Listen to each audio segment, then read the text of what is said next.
Se a gente pudesse dividir o corpo em 3 elementos e separar aqui, seria interessante, mas não tem como. O homem é composto essencialmente de 3 elementos, tá?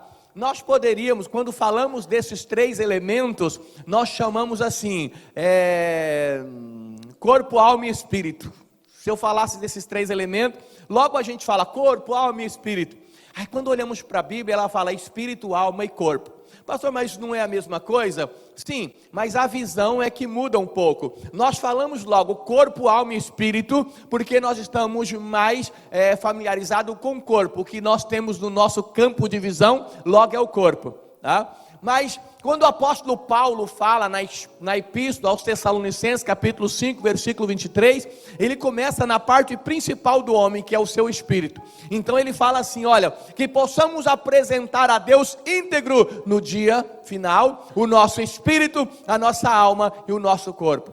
Na verdade são elementos diferentes, e se apresenta íntegro diante de Deus de forma diferente. Só para a gente entender, o corpo é o que você está vendo. Está vendo? Esse aqui sou eu. Você está vendo aqui uma bela espécie humana, que sou eu. Tá?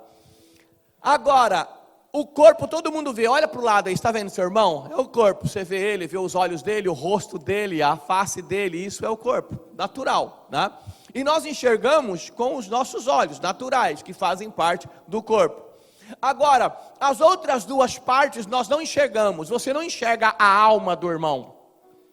Olha, eu olhei para você, você tem uma alma boa, uma alma, e as pessoas, eu vi uma luz assim em cima de você. Não, a gente não enxerga a alma da pessoa. Podemos até tentar definir pelo comportamento mostrado no seu corpo, na sua maneira de viver. Podemos até falar, fulano tem uma alma boa, tudo bem, mas nós não enxergamos a alma da pessoa.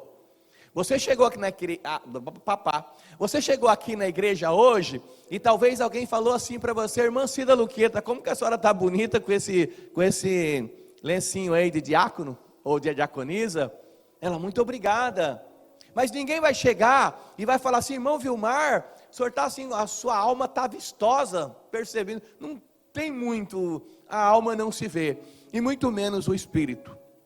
E quando Paulo diz para nós apresentarmos os 3 elementos íntegros diante de Deus, o corpo, a alma e o espírito. O espírito só tem um jeito de apresentar íntegro diante de Deus, uma vez que o espírito é o elemento pelo qual nós entramos em contato com Deus, é pelo espírito. Os verdadeiros adoradores adorarão ao Pai em corpo e em verdade. É assim que está escrito?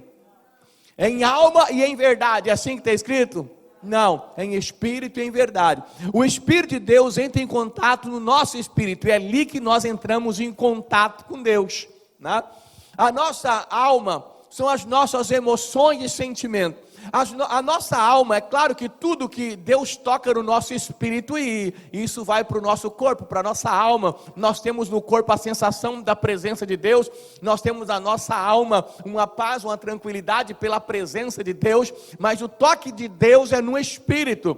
E a nossa alma é basicamente a parte do nosso corpo que nós acabamos mais entrando em contato com as outras pessoas. Porque é na alma que nós contactamos as outras pessoas. Pastor, mas eu entro em contato com o corpo. Olha, eu cumprimentei alguém, o meu corpo foi lá, tá. Mas o sentimento está na sua alma.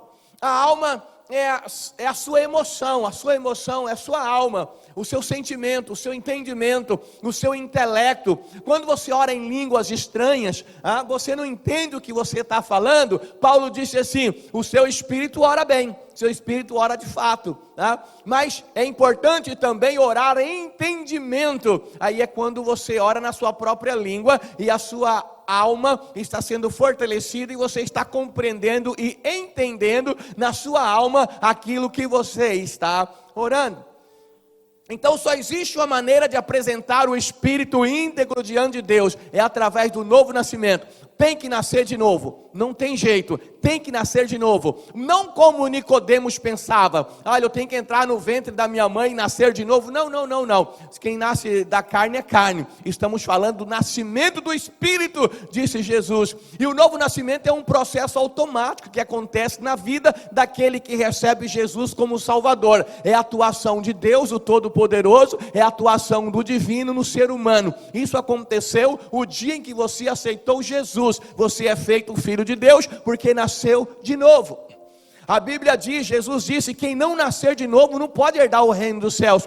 Então tem que nascer de novo. Mas quando você nasceu de novo, aceitando Jesus, o teu espírito, o teu corpo continuou o mesmo. Pastor, aceitei Jesus, eu tinha 28 anos, você continuou com 28 anos. E a sua alma, pastor, aceitei Jesus, e a minha alma, exatamente no estalar de dedos, se tornou outra, eu me tornei outra pessoa. Na verdade não, o seu espírito nasceu de novo. Agora a sua alma, ela não nasce de novo. O que acontece com a alma? Ela é renovada, diz a Bíblia, ela é renovada agora pela presença de Deus e principalmente pelo conhecimento da palavra de Deus. E o meu corpo eu apresento íntegro, dando a vazão aos apetites carnais, né? Eu preciso cuidar do meu corpo, ele é templo do Espírito Santo. Só para a gente entender um pouco, e aí nós vamos falar basicamente da alma, do sentimento. Você conversou com alguém, ou ficou sabendo que alguém disse algo a teu respeito, e era uma pessoa que você considerava, e o que a pessoa disse a teu respeito não foi legal.